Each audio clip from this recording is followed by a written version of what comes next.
The United States and Russia said on Tuesday they had agreed to press ahead with efforts to end the war in Ukraine after holding talks in the Saudi capital at which Kyiv was not represented.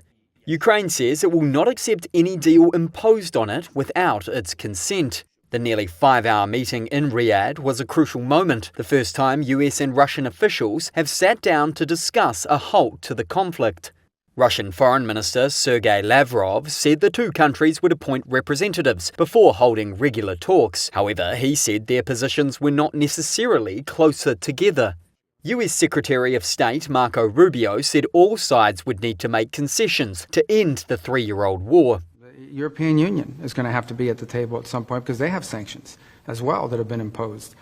But I guess the point here is the goal is, and we agreed on what the goal is to bring an end to this conflict in a way that's fair, enduring, sustainable, and acceptable to all parties involved.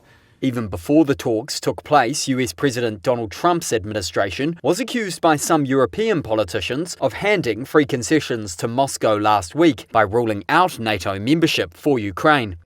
While the meeting in the Saudi capital was underway, Russia hardened its demands. Foreign Ministry spokesperson Maria Zakharova told reporters in Moscow NATO must not admit Ukraine as a member. Going further, she said the alliance should abandon its 2008 promise to grant Ukraine membership at a future unspecified date. President Volodymyr Zelensky postponed his own trip to Saudi Arabia planned for Wednesday, saying no talks to end the war could be held behind Ukraine's back.